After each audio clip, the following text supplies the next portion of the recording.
The notary slid the last page across the table, and my hand didn't shake when I signed it. I remember being surprised by that. After 3 years of double shifts, of skipping vacations and eating leftovers, I brought home from the hospital cafeteria. I half expected my body to betray me at the finish line. But my hand was steady. The pen moved smooth and clean across the line, and when the notary stamped the document and said, "Congratulations, Miss Carter, you're a homeowner," I just sat there for a second, staring at my own signature like I needed to make sure it was real. Mine. The house was mine. I didn't tell my brother. I didn't tell his wife. I drove straight from the title company to the property, parked in the driveway, and sat in my car for a full 10 minutes before I could make myself go inside. Not because I was nervous, because I knew that the moment I crossed that threshold, something in my life had permanently shifted, and I needed a second to feel the weight of that before the world tried to take it from me. It took me a long time to understand that success in my family wasn't celebrated. It was harvested. My brother Marcus is 4 years older than me, and growing up, he was always the one our parents pointed to. The firstborn son who could do no wrong. When he married Sandra straight out of college, and they had kids before they had a savings account, my parents called it beautiful. When I worked overnight shifts in the ER and skipped holidays to stack money, my mother called it sad. "You're going to wake up one day and realize you have nothing," she told me once, standing in my brother's kitchen while his 2 boys ran screaming down the hallway. No husband, no kids, just a job. I smiled and poured myself more coffee and said nothing. I had learned early that defending myself in that house was pointless. Marcus could explain away anything with charm and a smile, and Sandra could cry on cue like it was a marketable skill. If I pushed back, I was the cold one. If I set a boundary, I was selfish. So I stopped trying to win arguments I'd never been allowed to win, and I started quietly building the life they said I couldn't have. 3 years. 3 years of 12-hour shifts, of picking up overtime whenever the schedule allowed, of transferring money into an account my family didn't know existed. I drove a car with a cracked dashboard and peeling seat covers. I clipped grocery coupons. I wore the same sneakers for 2 years until the soles started separating. Every dollar I didn't spend was a dollar I put toward the house that was starting to exist only in my head, in the quiet corners of the dream I didn't talk about out loud. I didn't tell anyone I was looking. Not my parents, not my coworkers, not my best friend Dana. Only my realtor knew, and she was professionally obligated to keep it between us. The day I found the property on a Tuesday morning after a night shift, sitting in my apartment in scrubs that still smelled like antiseptic, something in my chest just settled. 3 bedrooms, a fenced backyard, a front porch with enough room for a chair and a plant, and nobody else's opinion. It was 15 minutes from the hospital, and inside my budget by a comfortable margin. I made an offer the same afternoon. The house needed cosmetic work. The previous owners had left it in decent shape structurally, but the paint was dated, the fixtures were old, and the carpets upstairs had seen better decades. I didn't care. I had spent years watching people come into the ER with everything stripped away from them, and what I'd learned in that job was that you don't wait for perfect. You secure what you have and you work with it. Moving in was quiet by design. I borrowed a truck from a friend, loaded it in 2 trips, and spent my first night on an air mattress in the living room because I hadn't bought a bed yet. The house was empty and a little echoey, and I lay there listening to the sound of absolutely nothing, and I thought, this is what I was working for. Not the appliances or the countertops. This silence. The specific piece of being somewhere that no one could knock on the door and tell me what to do with. I changed the locks the day I moved in. That's important. And I want to be clear about it.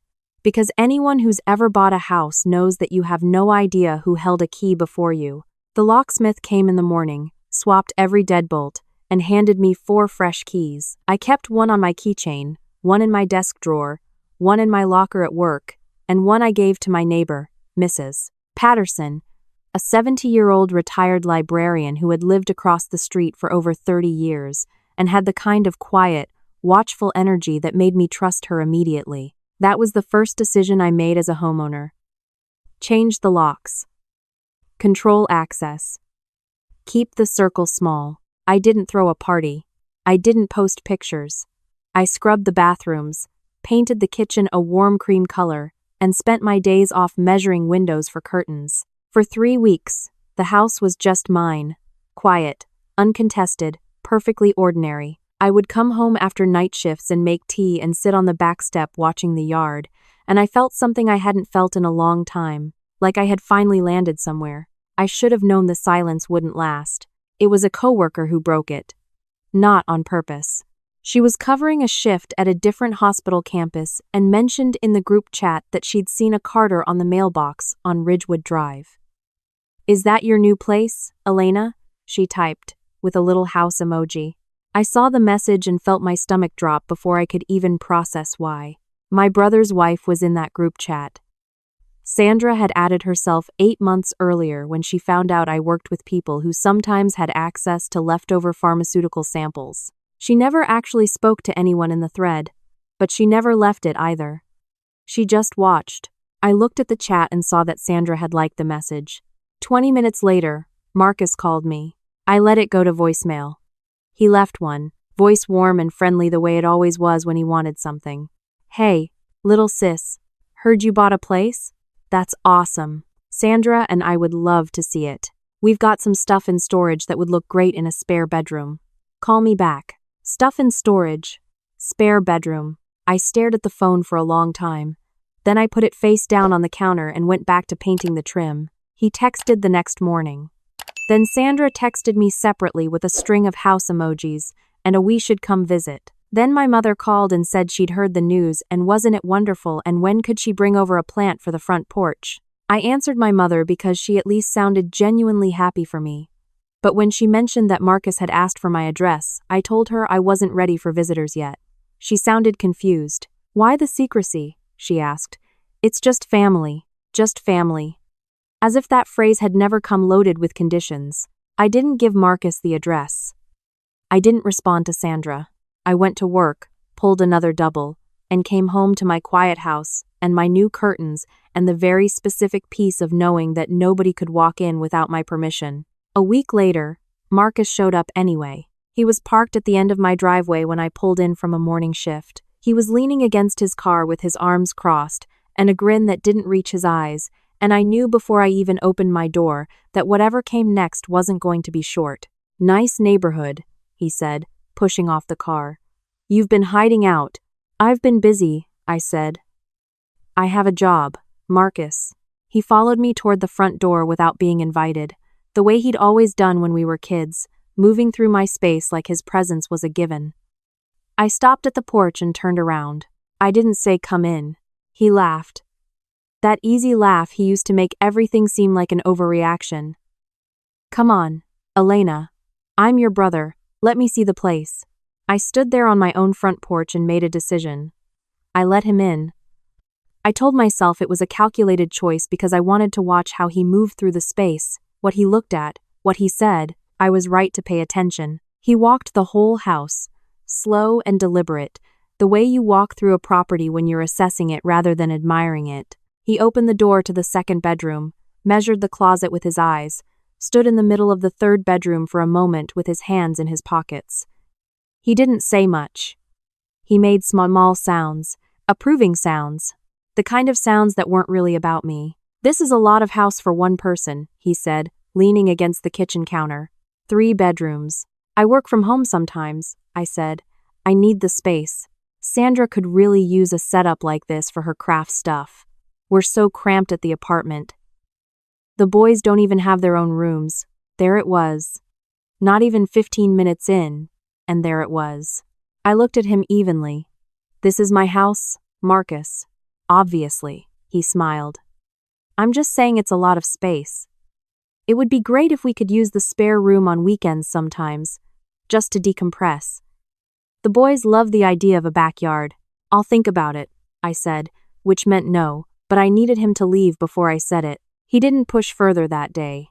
He hugged me at the door, said to call him anytime, said Sandra was going to love the place. When his car turned off the street, I went inside and sat at the kitchen table and thought about the way he had looked at the third bedroom for just a little too long. My key was on the counter where I'd set it when I came in. I picked it up and slipped it into my pocket. He never touched my keys that first visit. I want to be clear about that too, because what happened next unfolded over weeks, not hours. Sandra started coming with Marcus on the second visit. She brought cookies and a candle that smelled like vanilla and made herself comfortable at my kitchen table like she had been doing it for years. She complimented everything in a way that felt like she was already deciding what she would replace. She asked if she could see the upstairs again, and I said I'd rather she didn't. And she looked at me with this performative hurt that I recognized immediately, the same look she gave at family dinners when she wanted everyone to see that someone had been unkind to her. On the third visit, I left the room to answer a phone call. My keys were on the kitchen table. It was a 3-minute call. When I came back, Sandra was talking about something inconsequential, and Marcus was leaning against the counter looking at his phone, and my keys were exactly where I'd left them, or close enough that I almost didn't notice. Almost. The flat edge of the front door key had a mark near the base. Faint. The kind of thing you'd miss if you weren't looking for it, if you hadn't already been paying attention, if you hadn't spent years working in an environment where the difference between a small detail and a catastrophic one was the habit of observation. I didn't say anything. I didn't accuse anyone. I picked up the keys, put them in my pocket, and I thought about what it meant that someone had pressed that key hard enough to leave a mark. That night, I called a locksmith and had every lock in the house changed again. New deadbolts, new door handle hardware, a reinforced strike plate on the front door that the locksmith said would take a significant amount of force to break through. He asked if I was worried about something specific. Precaution, I said. I did not give Marcus or Sandra a key to the new locks. I told myself that if they asked, I would say I hadn't gotten around to making extras yet. They never asked directly. What I noticed instead was that Sandra mentioned twice over the following weeks how nice it must be to have your own space, with a particular weight on the word own, like she was testing whether I'd feel guilty. I didn't. I also installed cameras. 2 outside, 2 inside, not because I was certain something would happen, but because I had changed the locks and still had the gnawing feeling that I wasn't finished securing the place. The cameras went up on a Tuesday while I was off. Small, almost invisible if you didn't know where to look. I ran tests all week and got comfortable with the app, the way alerts came through, how to pull up the feed from my phone. Then I let the visits continue. Not because I trusted them, but because cutting off contact abruptly would have caused a family explosion I didn't have the bandwidth for during a stretch of consecutive night shifts. I kept the visits short. I kept my keys in my pocket. I watched. Nothing happened for almost a month. Then my hospital rotated me to an extended stretch of overnight shifts. 6 days on with 2 off. And on the 4th night, just after midnight, my phone buzzed on the bedside table of the on-call room. Motion detected. Front door. I sat up and opened the app with my heart hammering. The front door was closed. The porch light was off. Nothing moved. A false alarm from a passing car? I told myself. I watched the feed for 2 minutes and then put the phone down and tried to sleep. But sleep didn't come. And an hour later, my phone buzzed again. Motion detected. Living room. I pulled up the feed. The living room light was on. Marcus was on my couch. Sandra was in the kitchen, opening cabinets. I could see her back, the way she moved through the space with the casual familiarity of someone who had decided it was already partly hers. One of their boys was sprawled on the floor in front of the television, which was on and too loud. The other one was out of frame, but I could see his shadow bouncing on the wall near the hallway. My hands were shaking. I stared at the screen and felt something cold and clarifying move through me. Not just anger, though there was plenty of that. Something older and simpler. Certainty, the kind that comes when you've been doubting your instincts and the world finally shows you that you were right. They had a key. I didn't know how. I had changed the locks. I had been careful, but there they were in my living room, and I had about 60 seconds to decide what to do before I did something I couldn't undo. I put the phone down and breathed. I thought about my options in the same methodical way I thought through a complicated case in the ER. What was the situation? What were the risks? What was the right next step? My first call was to Mrs. Patterson. She picked up on the 3rd ring, her voice alert. She had been awake, she said. She had seen their car in the driveway around 11 and hadn't called me because she thought maybe I had given them permission. I told her I had not. She said she was sorry and asked what she could do. I told her to write down what she saw and when. She said she was already at her window. Then I called 911. The dispatcher was calm and professional. I told her I was at work, that I had cameras showing unauthorized individuals inside my property, that I could identify them as my brother and his wife. She asked if there was any indication of weapons or violence. I said no. She said officers would respond. I stayed on the feed. I watched Marcus pour himself a drink from the cabinet where I kept a bottle of wine I'd been saving. I watched Sandra arrange pillows on my couch like she was nesting. I watched one of the boys run up the stairs, and I thought about his feet on my floors, in my space, in the rooms I had scrubbed clean and painted myself and filled slowly and deliberately with things I had chosen, and the cold certainty in my chest turned into something granite. The patrol car's lights swept through the living room window on the feed, and I watched the scene shift instantly. Marcus sat up. Sandra's head came around from the kitchen. The boy on the floor scrambled to his feet. There was a knock on the door. Loud and authoritative. Marcus opened it. I couldn't hear his voice, but I could see his posture, the easy confidence he brought to every situation where he assumed he could talk his way through. The officer said something. Marcus gestured inside with a sweep of his arm like he was offering a tour. The officer didn't move. A second officer appeared on the side camera. I watched them bring Marcus and Sandra out onto the porch. I watched Sandra press her hands to her face the way she did when she was performing distress. I watched Marcus's posture change when whatever explanation he was offering wasn't landing. I called the precinct directly and spoke to a sergeant on duty and explained that I was the homeowner, that I was watching via my security system, that I wanted a full report filed, and that I would be available in person the following morning. He said, "Yes, ma'am," and that was the first time that night I exhaled. I finished my shift, I don't know how, exactly. The remaining hours moved in a kind of bright, focused blur. My hands were steady the whole time because when you work in an emergency room, your body learns to defer the falling apart until later. I documented 2 admissions, administered medications, talked a frightened patient through a procedure, and did not think about the camera feed or my brother's face until I clocked out at 7 in the morning. Then I drove to the precinct. Marcus and Sandra were not under arrest. Trespassing charges had been explained to them, a report had been filed, and they were waiting in the lobby when I walked in. Sandra's eyes were red. Marcus stood up immediately when he saw me and opened his mouth, and I held up one hand. "Don't," I said. A detective walked me through what had happened. They had gained entry with a key. Marcus denied making a copy, but the lock had not been forced. The detective explained what that meant. I already knew. When we sat down across from each other in the small conference room, Marcus tried the charm first. He said it was a misunderstanding. He said they'd had a hard week and just needed somewhere quiet. He said he thought I wouldn't mind. That family didn't need permission for everything. He said the word family 4 times in 3 minutes, like repetition would soften it into something I had to accept. I let him finish. Then I said, "You had a key cut to my house without my permission. You entered my property without asking. You helped yourself to my things and let your kids run through my house in the middle of the night while I was at work. There is no version of that which is a misunderstanding." Sandra looked at her hands. "We just needed space. You have an apartment," I said.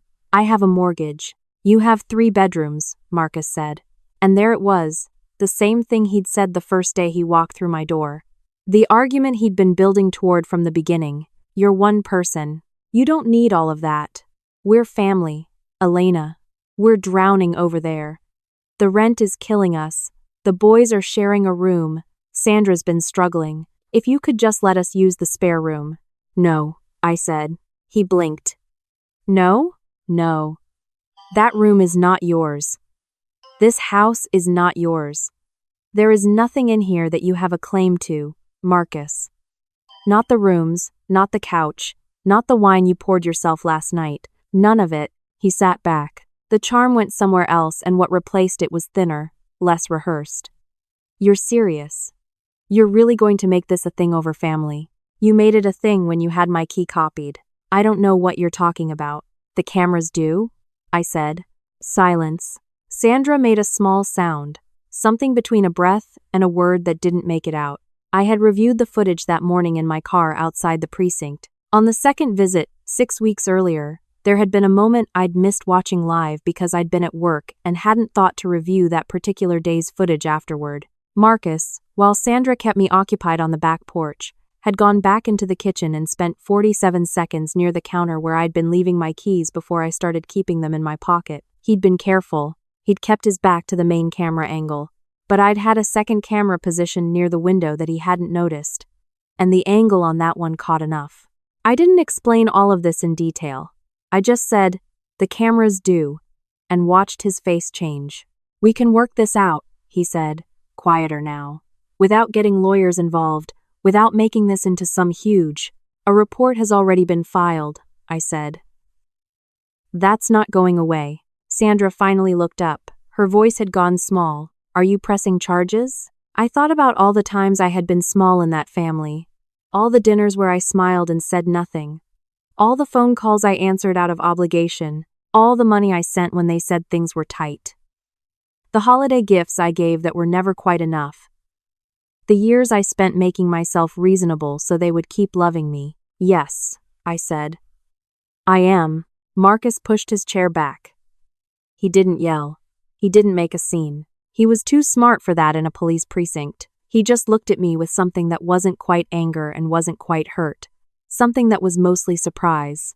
Like he genuinely had not expected me to hold the line. That surprised me more than anything else about that day. I signed the report. The detective thanked me for the camera footage, which I had already forwarded to the case file.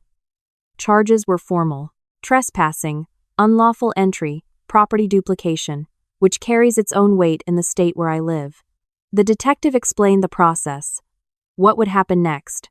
Who would contact me? I walked out of the precinct into morning sunlight and stood on the sidewalk and felt something I didn't immediately have a word for.